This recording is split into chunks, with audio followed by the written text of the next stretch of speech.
Hello and welcome to the Thursday edition of the State of Scottish Football, a very special edition as it was a European night for many of the Scottish teams. We are currently live across Facebook, Twitter and YouTube. I should say as well that my name is Stuart Garvey and I'm not alone. As you can see, I've got two co-hosts today. The first, making their debut on the State of Scottish Football, is the host of Soccer Supernova, Amy Canavan. How are you doing? Oh, what an introduction, Struan. I'm great. I'm doing okay. It was out of the three of us, only two of us actually have our side competing tonight. Imagine just being a championship side. But I'm the only one that's obviously walked away with a win tonight. We can dissect that a little bit later as to how good that win obviously is. But out of the three of us, I'm probably doing the best, I'd say. Yeah, I'd probably agree with that. We're also joined by Sean Mcgill. How are you doing, Sean? Without a team in Europe, of course. Oh, I learned the hard way that European football is vastly overrated when Kilmarnock were dumped out by a bunch of Welsh part-timers. So that stuff's beyond me. I'll stick to domestic football. But that said, it was great seeing so many Scottish sides in European action tonight, and I'm very excited to be here to talk about it. Well, we'll get straight into it then with Amy's team of Celtic, and Ange Postecoglou has secured his first ever competitive win as the Celtic manager with a 4-2 victory over Jablonec. Did I butcher that? I hope not. Jablonec? I think everybody on the BBC pronounced it a different way tonight. I've noticed that as well. But let's stick with that. But Amy, just we'll get more into the game in a second. But what did you make of the performance overall? Flat, I think, is the way that I'd describe it. I think the first 20 minutes, that's a lie, maybe first 15 minutes probably came flying out the traps, and actually looked probably the most like this sort of Ange sort of side that we were really hoping to see.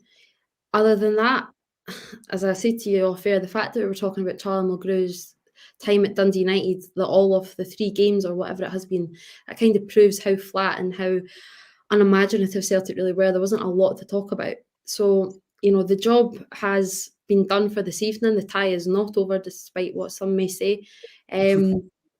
But it's nothing great. It's obviously it's a step in the right direction. It absolutely is. But it's not one to be, jeering about. I'm not going to have a smile on my face all week about it. It's halfway there, halfway there. But we saw the quality Celtic were up against tonight. It's a massive downgrade from Mccann over the last two European ventures, but still it was a disaster in that sense as to the performance that Celtic really put in. It was not up to the standard, and the result that the result that Celtic have walked away with is absolutely not what should they have been coming, especially after, like I say, those first 15 minutes. You were looking at cricket scores 5-0, 6-0, whatever it may be, but 4-2. If you look at it, the fact that the away goal rule now doesn't even come into it, it's not even that great that it's 4 away goals. It's really just a 2-goal advantage. And if it was a 2-0 performance, you would go, of course, yeah, there's the clean sheet, but still, it's just 2-0. And again, I think the stupidity really of the away goal rule being taken out is kind of being showcased tonight, and not really in the Celtic game, but in the St Johnstone game as well. So again, I'd say flat. I know maybe that's a bit harsh considering Celtic have just won 4-2 away from home, but I'm not buying into this narrative that it's 4-2 for Celtic on a European night away. This is not the standard of Celtic European night sort of thing. It's 4-2, but it's not against a high quality side, put it that way. Well, as I mentioned previously, it was Postecoglou's first competitive win. It's taken him 4 games to get it, and in those 4 games, Celtic have used 3 goalkeepers. Tonight was the debut of Joe Hart, the long-awaited signing. Sean, did he impress you, or was it not really much? Did he not have much to do, really? I wouldn't say Joe Hart impressed me. I don't think he was particularly bad or particularly good. Were either of the goals Joe Hart's fault? No. Could he have done better with them both? Probably. I think he probably was too rooted to his line for the first one and then was too far off his line for the second one. Obviously, that Celtic back line is not the most sort of compact and coherent. We all know that. So I guess Joe Hart's going to have a job in front of him until that defence becomes a little bit more sturdy. And obviously, he's only just in the door, so that communication levels won't be up to where they were. And I think a lot of eyes are going to be on Joe Hart, considering his pedigree and considering he is to be the saviour of a position that has haunted Celtic for far too long now. So every little sort of goal is going to be dissected. I was critical of it tonight, sort of having a laugh at the fact that he was so far off his line for the second, because he's a big name at a big club and he's going to have a lot of pressure to do well. Will he be able to handle that pressure? That's something that we've spoken about previously on this show. But I wouldn't say I was blown away by Joe Hart. I wouldn't say I'm saying that Joe Hart's a complete failure at Celtic. It was a fine performance, but those little mistakes that I spoke about are going to have to get eradicated, or the pressure will ramp up. I did notice on a few occasions that a few of his kicks, which is something that Pep Guardiola was very against really when he first came to Man City, a few of them were wayward and away to the side. So I think that's possibly something that Postecoglou will want to work on. But one player who did impress me tonight was Liel Abada. Of course, he opened the scoring with his first goal, had a few chances throughout. Amy, what did you make of his performance specifically tonight? Because we've seen in the opening games for Celtic so far this season, he's been one of the standout players. I think it takes a lot, and I think you need to really take a step back to remember that he's only 19. He puts in a very mature performance. I think the front three as a whole really gelled well together tonight. I've seen a lot of criticism come in for James Forrest as well, but I think it was probably Celtic's best attacking threat on getting onto the ball, deliveries into the box, and just sort of, being probably that little maverick that Celtic have really missed in recent times. But for me, I think he's a great addition, Abada. He's not got the most stable partner behind him in Anthony Ralston, who I have been critical, but at the same time, I've probably stuck by him last season more than anybody else, and I actually called for him to get into that Celtic 11. And now it proves how much we'd have loved him to get into that starting 11 last season towards the end, to just really, build up some sort of confidence and some game time behind him. Not saying Ralston done anything wrong tonight, but he's not got, the high-end quality cross on him. But for Abada, absolutely, he's a great addition. He's an Ange signing, which again is another fantastic addition.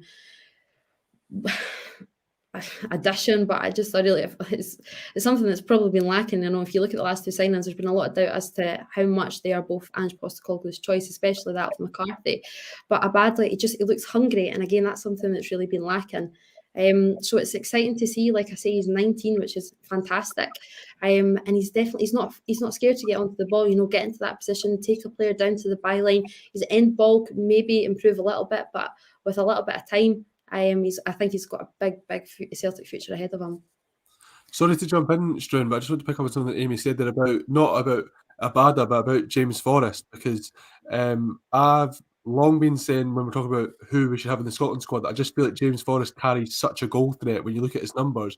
And maybe not Celtic fans or people sort of around the club, but out with, I feel like with Postecoglou coming in, James Forrest is somebody who's maybe been disregarded, and perhaps that's the fact that he missed so much of last season, but he's not one of the players who's sort of in immediate conversations for this new era of Celtic. But for me, he has to be, because we saw it tonight how much of a goal threat he can carry with his goal and his assists. And I just think his directness and his numbers are frightening. Like, when you look at his season upon season, he's constantly right up there for top scorer and top assister. And if a player who can do both, once a game, he's always going to have sort of a key moment and a goal, that he got, like the sort of pre-assist, the pass for Greg Taylor for the opening goal as well. So I just think the numbers he can put up are so vital to a team. I think they missed him last season, and I expect him to, maybe if he's not in Postecoglou's initial plans right now, he will be, because the numbers he puts up sort of force his way into the side. I think that goal tonight can definitely be one for his confidence to help build on in the future. And of course, he has been playing more on the left as well recently, where in the past we've seen him more often on the right-hand side with the likes of Scott Sinclair playing on the left. But I think one of the biggest surprises was to see Kyogo Hirahashi starting, obviously Odsonne Edouard, who's likely to leave the club. I think a lot of people still expected him to at least start from this game. Hirahashi got the nod. He came on against Hearts and he sort of played off the left wing in that game. He was a lone striker tonight, and it was his full debut, and I think his goal was the pick of the bunch, to be honest. I thought his touch was absolutely excellent. Amy, what did you make of his performance? It's probably a goal that, it's an odds-on Edouard sort of goal of 18 months ago. Takes that beautiful first touch, and then just there's only ever going to be one outcome, really. I was extremely pleased to see him in the starting lineup tonight. And it's a flip of two sides every coin. Sorry. I'm more than okay that Edouard's not getting any game time, but for me, it's the problem with Albion Ayeti. What is going through his mind right now, but what is he not doing to really secure a place in any sort of starting 11? If Edouard, or when Edouard does go, I don't know if it's an if or a when situation now. I really am not sure. But no matter when, eventually, if it be this season, next season, then where does this leave Celtic? Kyogo's came out and he said that his preferred position is actually as a number 9. That's fantastic. He loves being that striker leading the line. It's a great news for Celtic, but I do believe he was signed initially as a winger. It kind of leaves that as the only real option. Lee Griffiths is so far out of the fold, and I don't think we'll see him anytime soon back in a Celtic shirt. But what does this mean for the career of Albion Ajeti? He came back in the pre-season. I think he captained. I think he maybe scored as well. And he looked fit. I think that was the biggest thing. He looked really lean, which is one thing that cannot be said of Ajeti over the last year. He came with a little bit of a pedigree to Celtic last year. Of course, it was a flop really at West Ham, where he never really got that opportunity, one that was really desired. But he's got a great reputation where he had been in Europe. It's not worked out at Celtic. There's no denying that. I think he maybe hit the ground running a little bit, scored a few, tap-ins, and remember up at Ross County. But there's something not clicking, and it's been not clicking obviously under Lennon, under Kennedy, and now under Ange Postecoglou as well. There's been times that Ajeti could have been brought on and it's actively been sought to not be brought on. That's worrying, it's another body on the bench. He's never getting used. And then you look at those substitutions that are brought on tonight, that's great that Celtic have the depth really right now to be bringing on Edouard, Christie and Rogic. No matter what state they're in, it's still a fantastic, triple substitution, that those names really. But would you really rather have maybe seen Ajeti, give him some minutes, see where he's at, because right now Celtic fans are kind of in the dark. What does this mean? Why is this guy getting a wage if he's not doing the business, or he's not reliable enough? It's a tough one. And I feel that's where the worry is as to where Ajeti is. But going back to Kyogo, it was a great goal. And again, it's a fantastic signing, obviously, again, an Ange signing. And he's going to be an absolutely massive player for Celtic, especially if it looks like he's going to be the only striker, really, that we can rely on this season. Well, immediately following that goal, just a couple of minutes later, Celtic conceded. And although it looked like Celtic were going to cruise, it was the same old defensive errors came back again. And although a few people were questioning the defence, the line just seemed to stand still. It just didn't seem to track back or have any idea. Hart didn't know whether to come or stay at the time. I don't really think there's any blame to be on Hart in that situation, to be honest. But do you think that's still a worry, Sean, that Celtic, even when they're doing well, they still have these defensive errors in them? Yeah, it has to be. There's no doubt about it, because Jablonec will not be the best team Celtic face this season. Of course, they've played better teams already, at least one better team in Michelin. So I think that...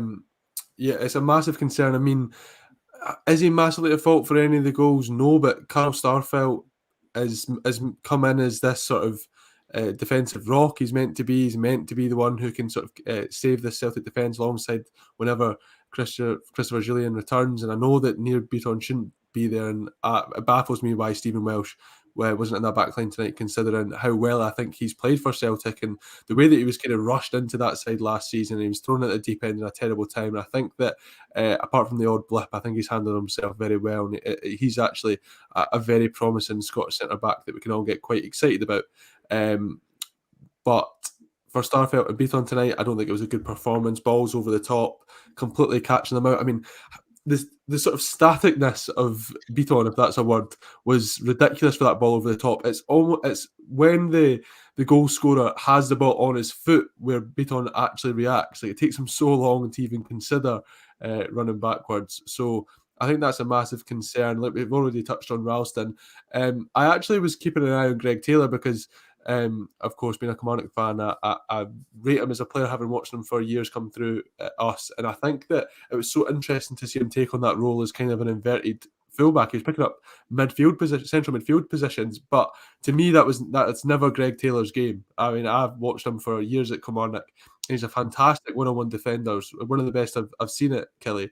But in terms of getting forward and being on the ball, that's never been his strong suit. I think he can be that player with a bit of time and training, but Celtic need results now, and I think Greg Taylor might be a little bit off that at the moment. I obviously did well in getting his assist and those sort of inside runs that he was making. I thought it was very interesting tactically, but I'm not sure if that would translate to success throughout the season. So yes, definitely massive defensive concerns for Celtic, and ones that they're going to have to rectify if they're going to have a successful league campaign.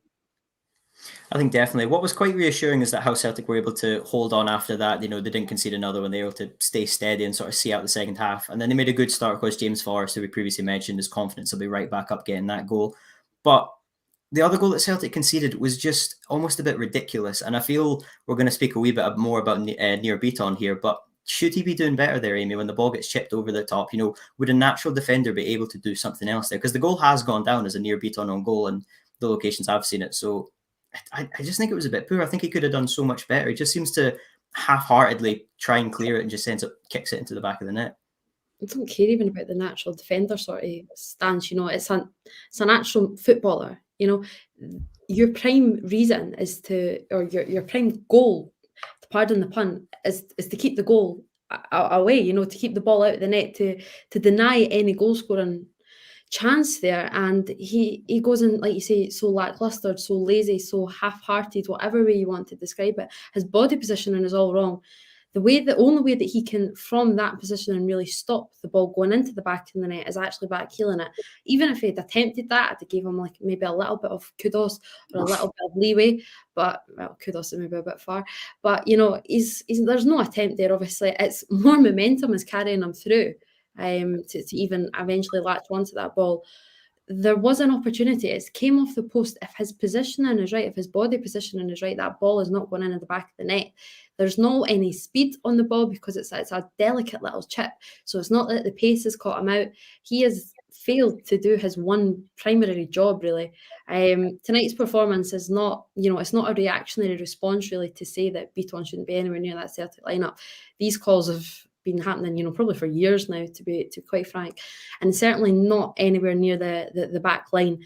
I think it's hard to believe that he is still down as a Celtic midfielder. I'd love to know the last time he actually played within the Celtic midfield, and it just shows the strength.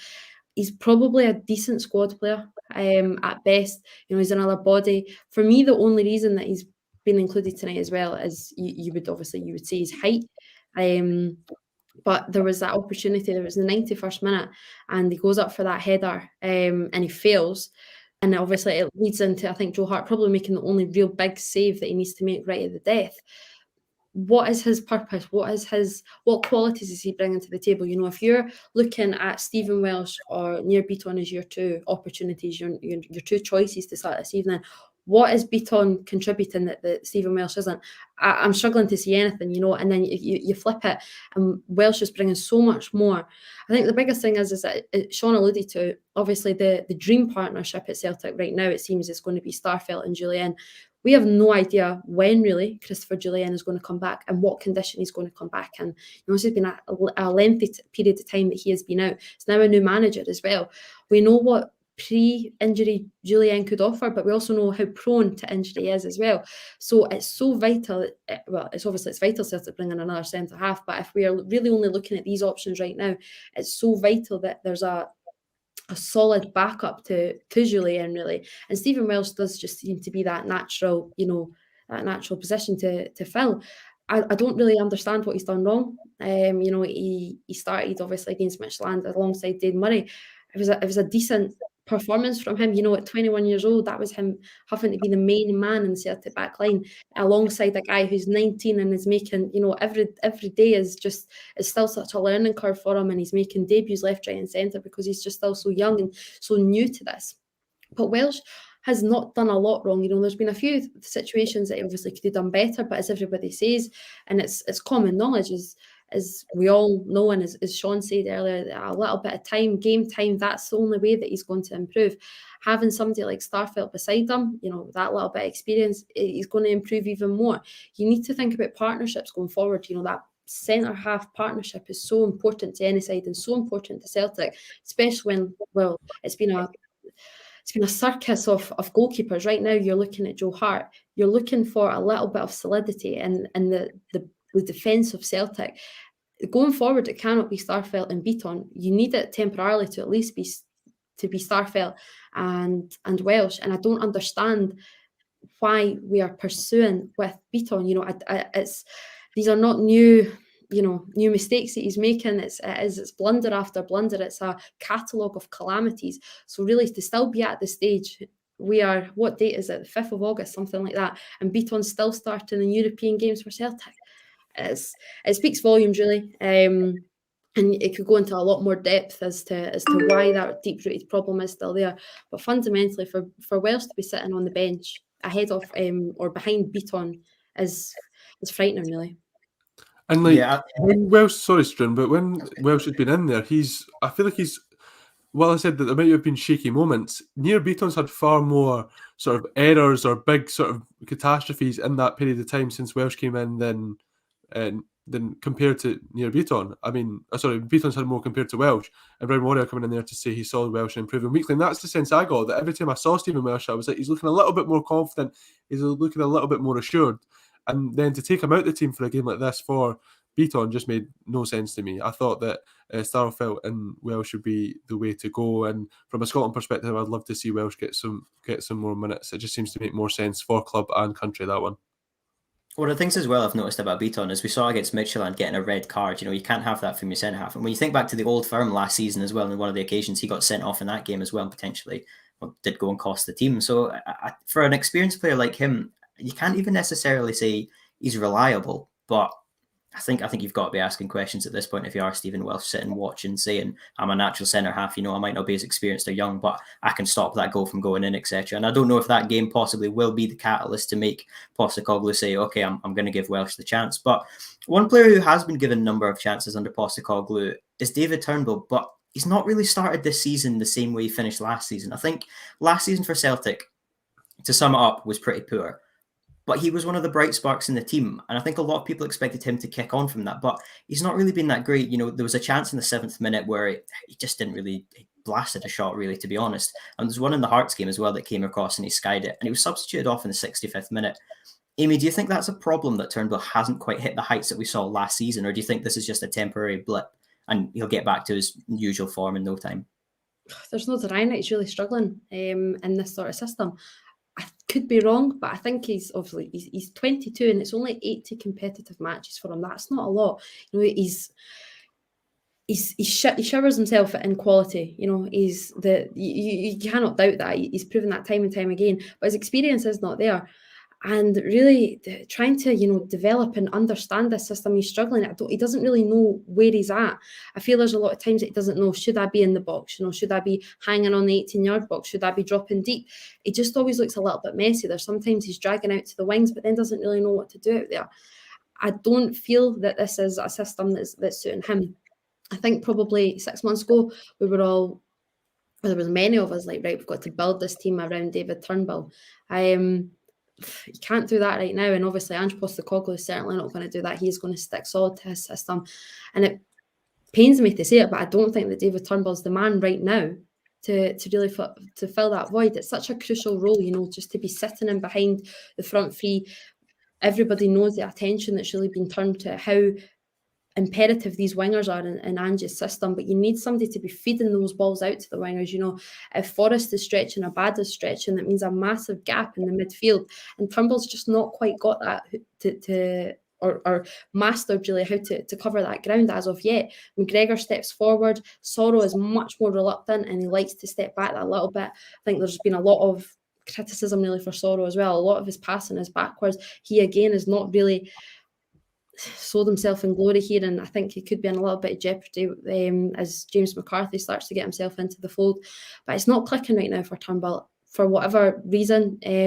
I'm not buying it that he needs a rest. He didn't really feature that much for Scotland during the Euros, if at all. Actually, it's been a very, very, very quiet summer for him. He's had time. And again, I don't buy this anyway that footballers after a tiny pre-season need time. These guys are professional, they're athletes. That's it's not asking an awful lot of them to keep match fitness. That's something as well for Turnbull that's been questioned probably for the good year now, that why can't he really last after the 65-70 minutes? Obviously got subbed off after that time tonight. There's big question marks over him. Right now, it's certainly not clicking. And again, like I say, there was that shot from distance that really, you look at it at second glance and it's actually really poor. He's nowhere near hitting the target. 8 months ago, you'd be saying that would be hitting the back of the net.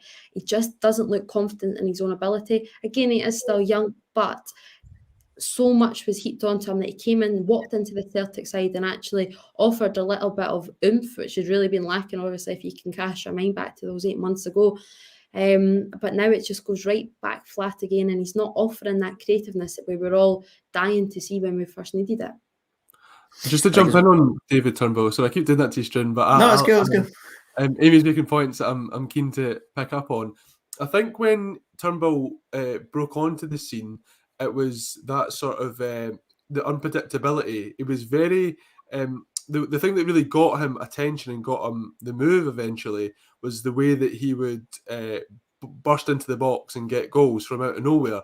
And maybe we know that Postecoglou is a very sort of tactically heavy manager, and I wouldn't want to do David Turnbull a disservice, but maybe as a young player, that this sort of heavy tactical information is just going to take a little bit longer to sort of register, and David Turnbull to find a way that makes him still an effective player in Celtic's system. I understand the physical sort of concerns as well, but I think that when you're a young player and you're adapting to a new system, I mean, Celtic were a little bit all at sea last season, so I think maybe David Turnbull had a little bit more scope to just do what he wanted in that side and just sort of go and be the main man and all that sort of stuff, and that's not the case in this system. So I would maybe say that with a little bit more time, a little bit more coaching, I can see David Turnbull being a great success in that side. But I think it'd be beneficial for everyone at Celtic to give him that time because he's a fantastic player and I'm sure he will come good. Yeah, I think no doubt. In that 4-2-3, when he's kind of got the freedom rule, doesn't he? The fact that he's going to be the one to make Celtic tick, haha, if you get the joke, and do other things for them. But I think as well, the fact that he got the call up to the Scotland national team was massive for him because not many people expected him to get that. Obviously, there's a lot of talented midfielders. So I think he's shown as well the quality that he does have. But possibly, although many people may say that Christie getting the goal maybe force him out of the team, it could be the kick that he needs to say, right, I'm going to get back into the form. I'm going to say I'm the number one. I'm keeping this. But I think only time will tell. It's hard to write him off, and I don't think anybody should because I think he's got the talent and he's shown it many times. It's maybe just more of a blip than anything like that. But a 4-2 victory for Celtic, taking it over to Celtic Park next week. Amy, does Celtic go through from here? Ask Charlie Mcgill. It's over. It's over. It was over at 2-1, I think, right? It's over. You know, you've got to. I can't sit here and say obviously Celtic aren't going to go through. You're looking at hopefully 60,000 back at Celtic Park next week.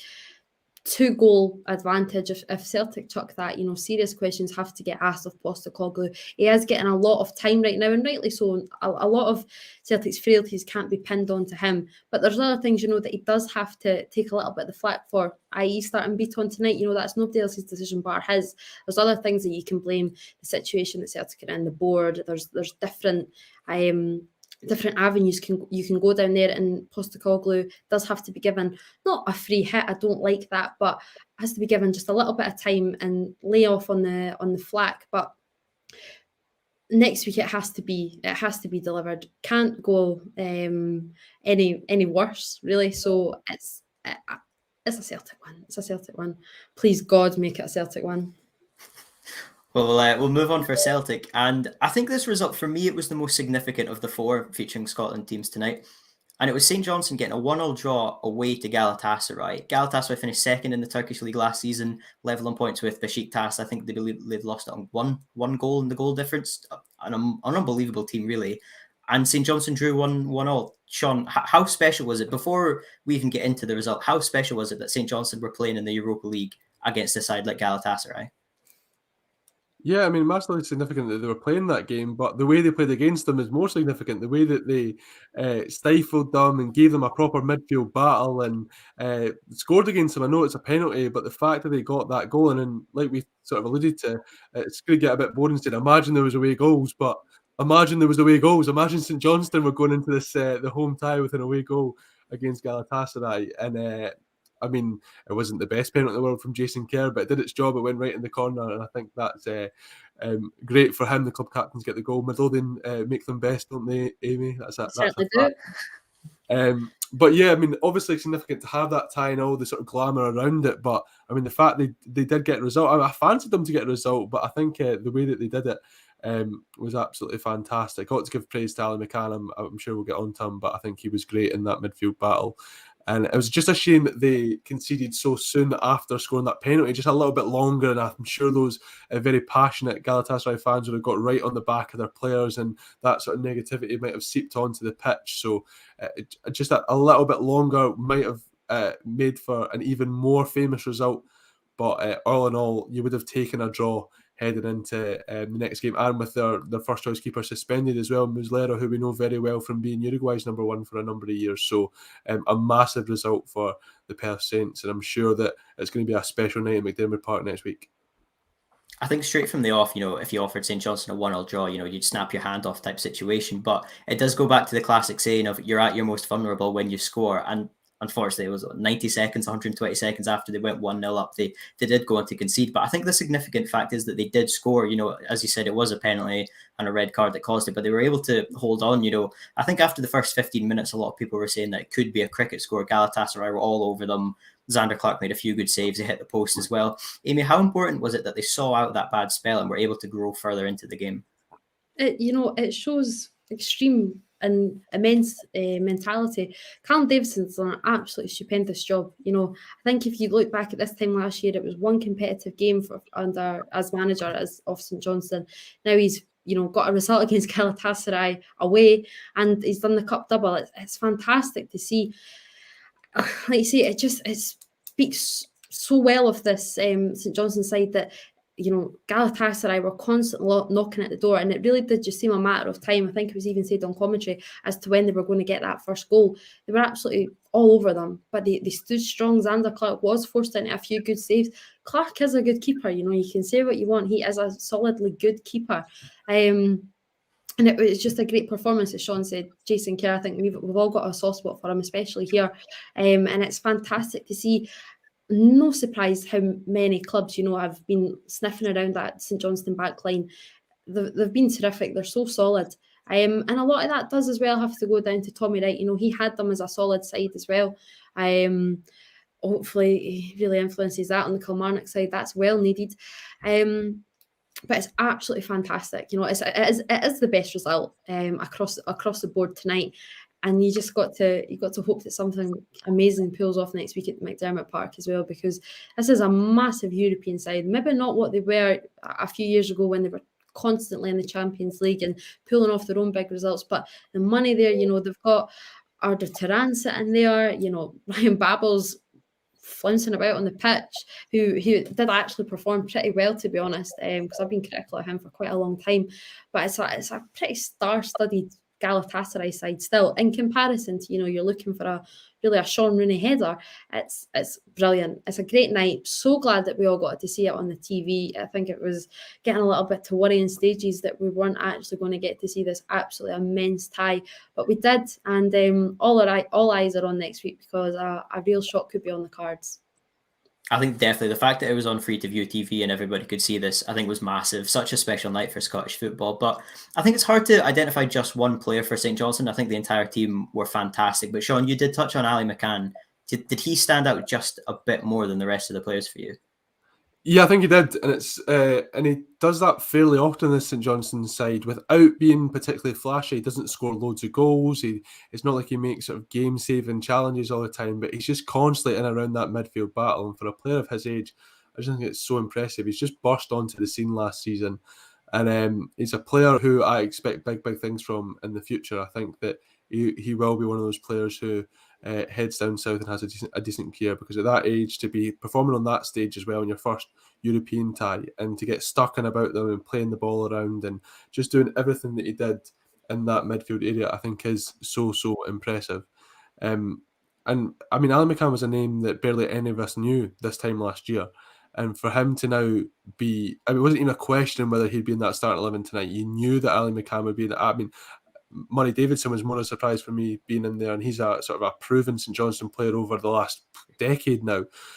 So I think massive credit has to go to Ali Mccann and the way that Callum Davidson has managed him and introduced him to that side and given him the platform to be such an important player to St Johnstone. And he obviously needs to improve his penalties after that missed one at the weekend, and that's why he didn't take his opportunity tonight. But yeah, I just think he's a very talented young player, and maybe right now we're saying, yeah, Scotland have an abundance of central midfielders, we don't need them, but I just get that sneaky feeling that in 3 years' time, 4 years' time, he might just be cursing our luck that he's playing for Northern Ireland and not wearing the navy blue of Scotland. I think the commentator did pick up as well during the game on the BBC that there are a number of players in that St Johnstone team who you could see playing for Scotland. You know, they haven't really had the call-ups recently, but they definitely can in the future. And one of the main reasons for that is Callum Davidson. Amy, you touched on that just a year ago. He had one game in charge of them. Fast forward a year, he's done a cup double. He's had a draw with Galatasaray. St Johnstone are in the Europa League. You know, it's hard to just sum up, but how impressive has Callum Davidson's time at St Johnstone been so far? I think it's probably going to take for him to go for us to really appreciate exactly everything he's done. I think there's reactions right away that, you know, the cup double was really secured and everyone was obviously, you know, all about Callum Davidson. But I really do think that it's going to take a little bit of time and look back and go, wow, what a job this guy's done. This is his first managerial stint as well. This is unknown. He has pulled together a side and a pool of players that, you know, they were all right. They were Scottish Premiership quality, mid-table quality, nothing amazing. As Sean said, there was nothing really that you go, right, that's their star man. You're now looking out and you're looking at Ali Mccann, Jason Kerr, David Witherspoon as well over the last season, to be honest, is probably been one of the most consistent for me. But there's Sean Rooney, exactly, the headers. All these guys who we didn't even know of, you know, and it's probably a little bit ignorant, but it's the way that we are now, you know, we're talking about St Johnstone, household names, but that's the way it should be, and it does all come down to Callum Davidson. It's fantastic the way that he's went about his business, you know, everything has remained so grounded, it's never been this, that and whatever. Is that comment that just came up there now, you know, these bids and that are coming in, he's obviously creating an atmosphere that makes players want to remain at St Johnstone. You know, you look at Jason Kerr, every club in Europe right now is screaming out for a centre half, and I'm not saying that he'd obviously go to a big club in Europe, but there's certainly a few teams closer to home that are dying for a centre half, and I think many of their fans would take Jason Kerr in a heartbeat. Look at Sean Rooney as well. He has everything about him, you know, the defensive qualities, but that going forward in that full-back role, he's so much more than comfortable. And as Sean said, I do believe that Ali McCann's decision obviously or not option to really say play for Scotland is going to come back to haunt Scotland. I think he's an exceptional talent, and sadly I don't think he'll be at St Johnstone for much longer, but it's going to be exciting to see as to where his career can go. He's done so well. Sean said, you know, David Witherspoon's been in the side for years. Remember him when he was at Hibs. But Murray Davidson, there was that whole, you know, romantic story that he missed out on the cup final all those years ago. But he's kept the core of that team really there. Xander Clark's been there for a few years. Chris Kane's been a bit in and about it for a while. Stevie May's been back and forth like a yo-yo. But it's a good group of players he's got there. He's got all the experience in the youth. And like I say, there's an atmosphere that obviously makes him want to stay together and can see being part of the plans and whatever it may be that Davidson has installed, it's working. And right now that team's the same. Sorry, second. Terrible for this.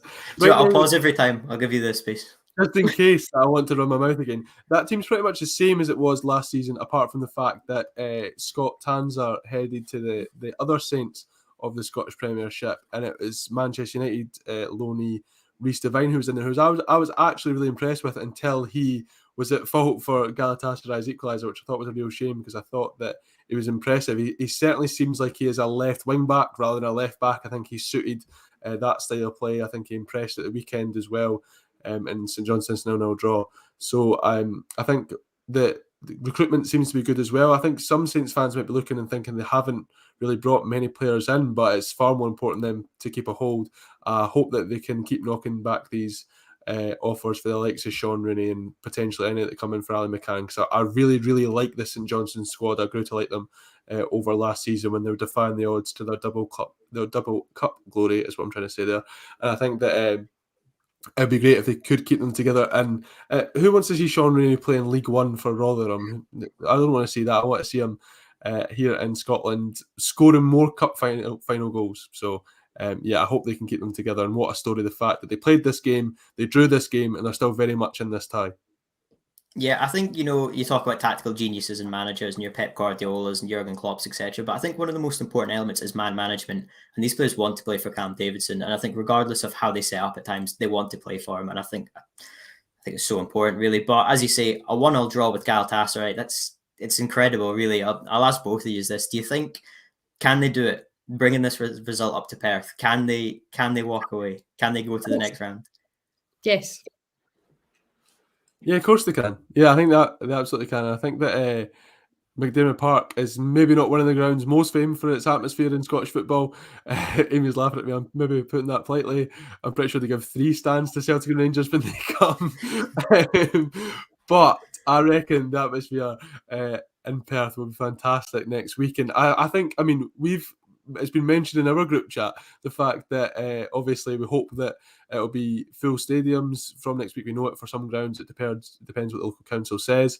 But St Johnstone wouldn't sell out McDiarmid Park with their own fans, so I'd love to be able to head there and cheer them on, because I was cheering when they got that penalty tonight. I was cheering when they scored that. I'm invested in the St Johnstone side pulling off a giant killing. So it's good. It seems like most of Scottish football are getting behind them as well. There's no bitterness. There's no sort of looking down on them at all. It seems to be everyone's behind most Scottish sides, and especially St Johnstone, because it'd be a fantastic story. We just need one more minute, 30-second minute header from Sean Rooney. That's all we need. We'll be through. That's the one we need. I mentioned that was probably the best result, in my opinion. I think it was the most significant. But I think possibly the worst result for the Scottish team was by the same scoreline, was Hibs drawing 1-1 to Rijeka. Now, I'm a slightly bit biased with this one here. I thought Hibs were absolutely excellent in this game. I thought they played well at times, but they just Hibsed it, really, I think is possibly the best way to describe it. And I hate using that term, but Amy, how big of a blow is this to Hibs? They dominated the game and then they fell behind shortly into the second half. I guess you'd call that sort of time period. And they dominated again. It was the same as Motherwell. They looked good and they conceded early. We obviously, Sean and I were not stupid enough to commit to that ridiculous fee that Hibs TV wanted to watch a result that we knew would never transpire the way that it was supposed to. So you were, our source, Cam Monstall, as well. He was at the game. God love that guy. Having to put up with that and with his own 2 eyes. But it is, the both of you have praised Hibs to the highest the hilts. That it should have been, dead and buried, really, to put it quite bluntly. Seems by all accounts a really sturdy performance in the first half from Hibs. I think Cam himself said that this was a shoo-in for Hibs. So it's a blow. But you just sort of come to expect it with Hibs, even when there seems to be a little bit of momentum. It's just never really transpiring. Sean can laugh all he wants. No, I just love the way you set that up. I mean, it's a blow to Hibs, but you've come to expect it. It's nothing new. I'm a Celtic fan. Honestly, I'm seeing a lot of stark similarities here. No, it's disappointing. And again, I would just like to obviously ask you that question even more. How big a blow is this? Obviously, probably for a Hibs perspective, you must be absolutely delighted that this away goal malarkey's been drawn out. That's probably the only Scottish side that's probably going to benefit from it. So what's your sort of take on it, Struan? I was just, I said it in our group chat, I just shut my laptop when the goal went in, because I thought that was just classic Hibs. They were fantastic throughout the game. Well, fantastic's maybe a bit strong a word, but they were very good throughout the game. And then to just throw away a goal, it's classic Hibs at the moment as well. They're playing well. I think what was really significant is the fact they were able to come back quite quickly and answer back the same way they did against Motherwell twice at the weekend. I think that's very good. A lot of people would say in recent years, Hibs have been terrible at that. If they fall behind, that's them done.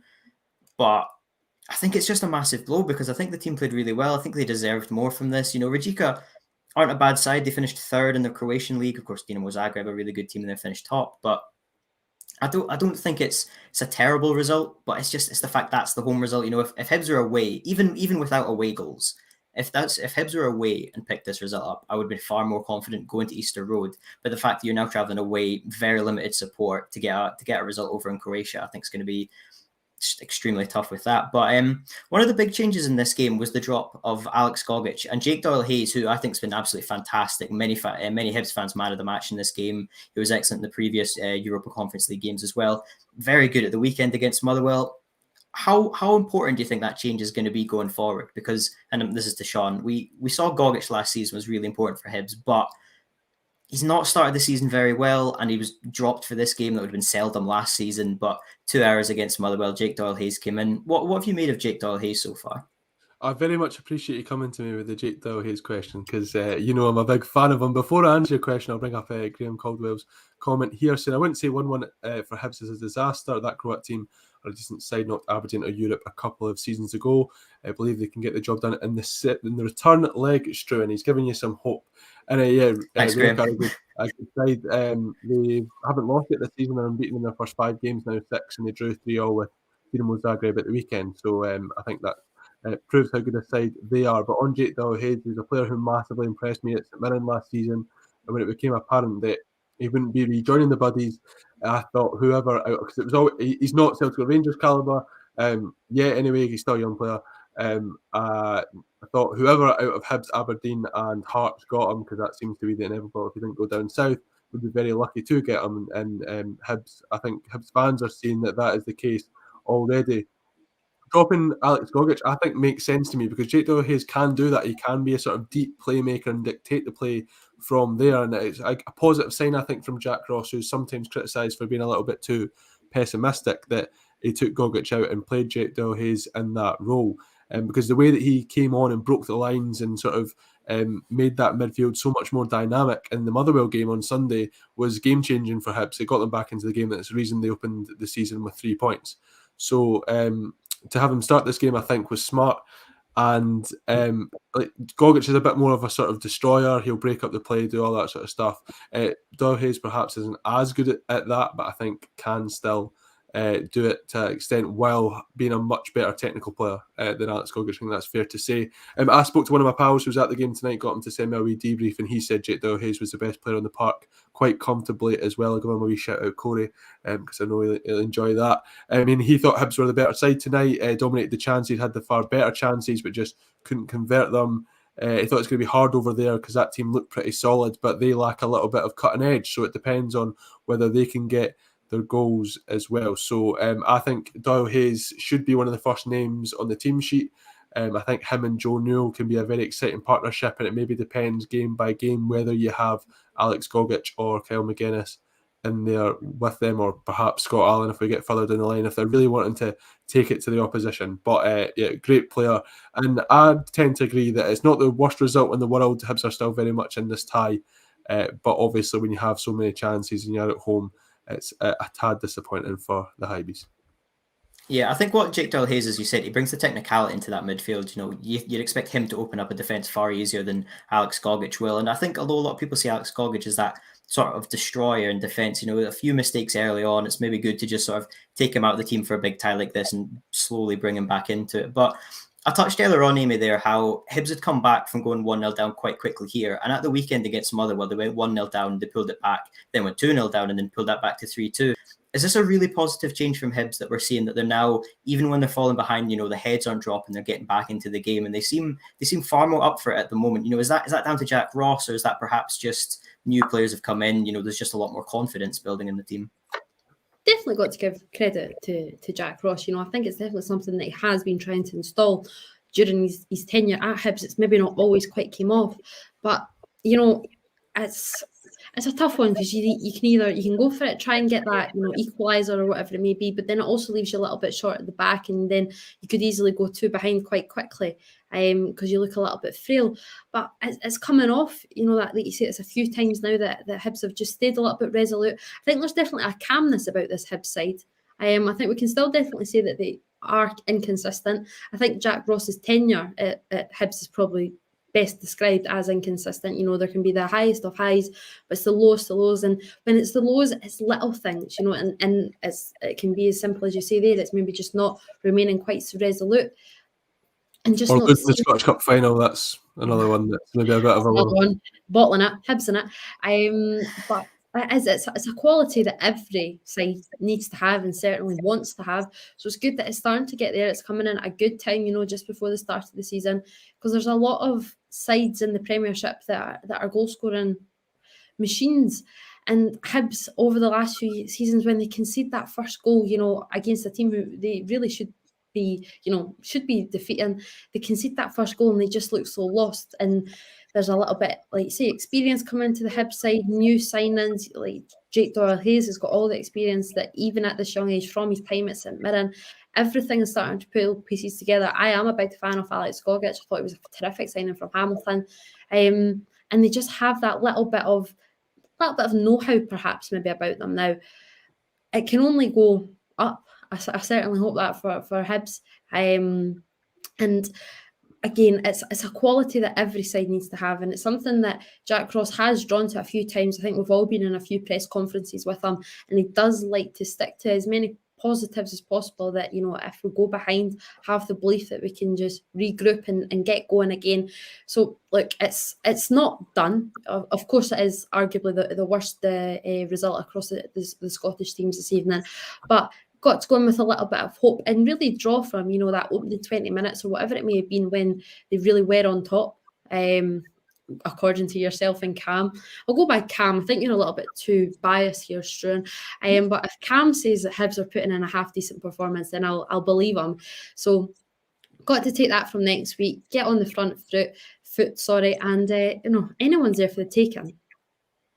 Yeah, I think definitely. I think one of the positives... He knows our stuff. I think one of the positives that Hibs will take, not necessarily in the scoreline, was how well they played today. And they think, you know, if a couple of those chances, you know, think of the Mackay one right at the end, possibly should have scored. If they can just play the same way over in Croatia, they have enough. They should be able to take the victory over there. But again, I'll ask both of you the same way as the last one. Can Hibs do it? Can Hibs go through to the next round? Yes. No. No, of course they can. Just talked about all this positivity. Cheers, pal. I'm not coming to you for the Aberdeen game. Nah, of course they can. I think that they'd probably... Nah, that's a lie. I was going to say they're probably the team I'm most worried about are beating Johnstone. But yeah, I think that it's going to be a tough game for Hibs over there in Croatia, and it would be a great result if they could get it, of course. So I'd maybe be leaning towards Rijeka, but they're definitely still in it. Yeah, definitely. Well, the final game was probably was it the highest scoring? Yep, 3-2. Aberdeen picking up a victory. Now, I'm sorry, I do not know how to do either. You know how to pronounce the team name that they were against? I haven't heard it being said, or Your Breed a Blick. Mcgill. Thanks. I've did previews for this game yesterday, so got to stay on for me. Well, Aberdeen picked up a 3-2 victory, and it was a really interesting game because they took a 2-0 lead within the opening 10 minutes. I believe both goals were scored. This was the only game of the three I didn't see, so I'm going to need to rely on you guys to keep me right on this one. But a 2-goal lead very early on. Things were looking great for Aberdeen once again. Half-time, they went in at 2-2. They conceded just before half-time as well. I believe a defensive error from McCrory gave away the first goal and a penalty for the second one. But Christian Ramirez able to answer back 4 minutes into half-time. Just overall... How did you rate Aberdeen's performance here, Amy?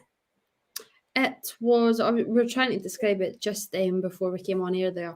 The first 10-15 minutes of the first half, totally dominant, you know, all over, came flying out of the traps. And then that really happened again in the second half, kind of similarly to Celtic, that I think I touched on it as well. You know, Stephen Glass made 3 substitutions at half-time and really injected something. But going back to overall, it was, you know... Job is in hand, and the first part's done, you know, away from home, walk away with a win. That's pretty decent. But it just went a little bit nervy. You know, I think the minute Aberdeen conceded, they didn't, you know, respond very well. Kind of the complete opposite to what we're saying to Hibs, that it was the regrouping and resolute, we can build from here. I think they still looked a little bit nervy, which I'm a little bit surprised at. Because I'm quite impressed by the way that Glass has got this Aberdeen side set up. There is that bit of experience in the midfield with Scott Brown, Andy Considine still kicking about at the back. Johnny Hayes was still on in the first half as well. But I think they just looked a little bit naive at times. It's tough. McCrory is going to come under a lot of flack. It was an error on his part. But for me, this is obviously going to be a bias, but I do believe that Scott Brown was man of the match tonight. I think he's just such a Rolls Royce in Europe. You look at the issues that we're really talking about with Celtic midfield right now. It's not revisionism. I would still have him at Celtic. I absolutely would. I just think he sails and exceeds in this Aberdeen side. He's bringing out the best in Lewis Ferguson as well. He obviously came off at half-time. I'm assuming that is some sort of injury because that substitution didn't really make sense to me. Obviously, J. Manuel Thomas was brought on, as was Conor McLennan. I can kind of see that. There was a change in system, went to the back three really with Declan Gallagher coming on for Jet. But then Ferguson one for me didn't quite make sense. I do stick by it that he's just building up a really good partnership with Scott Brown. I think the whole coming together of Aberdeen is getting there. I think Glass is just doing his business quite quietly. And what an addition Ramirez is. I've been extremely impressed by him and what I've seen. He's got a good amount of pace with him. I do think that him and Jet can be quite a partnership. Maybe didn't come off the best, and I think Ramirez probably shined in the second half when he was solo up there. But he is he's going to do some real damage for Aberdeen. Extremely impressed by him, and like I say, it's just a good performance from a decent Aberdeen side. It is a win. It's nothing great. Again, I think looking at that first 15-20 minutes, you'd probably say they've chucked a little bit, but you have to just take the win here. They were not the best side that they were up against, but I have every belief that that a result can be taken at Pittodrie next week for this Don side. Definitely. Now, Christian Ramirez is a player who I've got written down here to touch upon because I think, again, 2 more goals for him tonight. He's been one of the best signings of the summer we've seen so far, I think, undoubtedly. Sean, do you think a signing like that is what Aberdeen really needed? Because obviously Stephen Glass has come over from America, as has Christian Ramirez.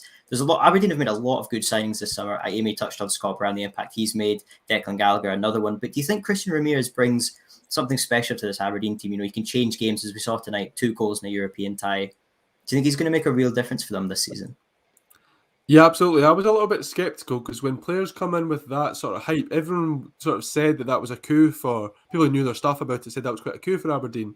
And I just thought when you come in with all that sort of hype, and it's obviously a signing because Stephen Glass knew him from his time in America, I was just a little bit sort of sceptical on it, but I've been proven wrong very quickly because he's been banging the goals in. And it's huge for Aberdeen because they've needed a striker for so long. I mean, last time you remember Aberdeen have a consistent striker was Adam Rooney, which feels like a lifetime ago. And the amount of failed strikers they've had in that time, I mean, that Stevie May's spell didn't work out there at all. I mean, last season, the loan spells of Fraser Hornby, Callum Hendry didn't really go to plan. I'm trying to think back to James Garner.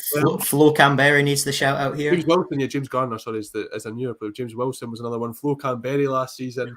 It's been a long time since Aberdeen had a centre forward they could rely on, and Ramirez seems to be just that they can rely on him for goals. And I thought his link-up play was pretty good as well tonight, the way he held the ball up. He's a physical striker with a touch of class as well. And this is the first time I've had a real chance to sort of watch him more than just highlights. I only caught the second half of this game because I was giving my full attention to the Saints, but then I switched on for the second half and I thought Ramirez was great.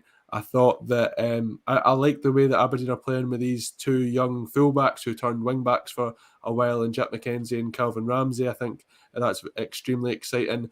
And a player who I didn't expect to be so high on coming out of this game was Funzo Ojo, who I thought had a great game in that second half. And to me, his Aberdeen career was kind of dead. Like I just didn't think he came very highly touted from League One. I know folk might say it's just League One, but it was looked at to be a very good get when Hibs and Aberdeen were in that bidding war for him, and it ended up that it was Pittodrie headed to, and it just didn't seem to work at all as a sort of deep-lying defensive midfielder. So Stephen Glass has gone, right, I'll chuck you up there, and he seems to be thriving. I mean, and he's missed his chances. I know he missed a sitter last week, and I know that he had a really good header at the back post tonight, but he just seems to thrive in this kind of like chaotic number 10. It's not sort of guile and sort of breaking the lines of defence. He just seems to be causing a nuisance up there, and I really enjoyed watching it. So lots of positives coming out of Pittodrie so far this season. Again, I thought Stephen Glass kind of disappointed in his spell when he came over for the sort of tail end of last season, but it shows the value of getting a manager in early, laying the foundations, assessing what they want, and then taking that forward. Amy looks a bit gutted as I say that there, but it's mattered a lot to Aberdeen, and I think it's why they're going to end up finishing 3rd in the Premiership this season. Yeah, I think you touched on there as well how many players in this Aberdeen team are not only likeable, but they're just really talented. And a lot of players, I think, will surprise people this season how well they can do. But again, the same question to both of you is they've got a 3-2 lead. They're taking it back to Pittodrie. Are they going to go through to the next round? I'm going clean sweep. Yeah, why not? I mean, Aberdeen I'm pretty confident on, considering that I think they are a better team than Breidablik, and I think that the home advantage at Pittodrie, fingers crossed, a full Pittodrie. The reporting on specifically Aberdeen City Council seems to be that they will let in full capacity. They see no reason not to, as the noises coming out of that particular City Council. So full Pittodrie back, and maybe not full. It's been a while since that, but as many people as they want can go to Pittodrie and cheer on the Dons. I think it's a definite one for them. Well, I'm afraid that's all we've got time for tonight. 4 excellent results, possibly 3.5 decent results for Scotland teams tonight. And we'll be back again tomorrow night with the state of Scottish football, where Colin Watt and Sean Mcgill will be there to talk about all the weird and wonderful stuff that goes on from Scotland, and possibly some more transfers that will have happened by then. Be sure to subscribe to the Estate of Mind's YouTube channel to be entered into the monthly prize draw giveaway, and we'll see you next time.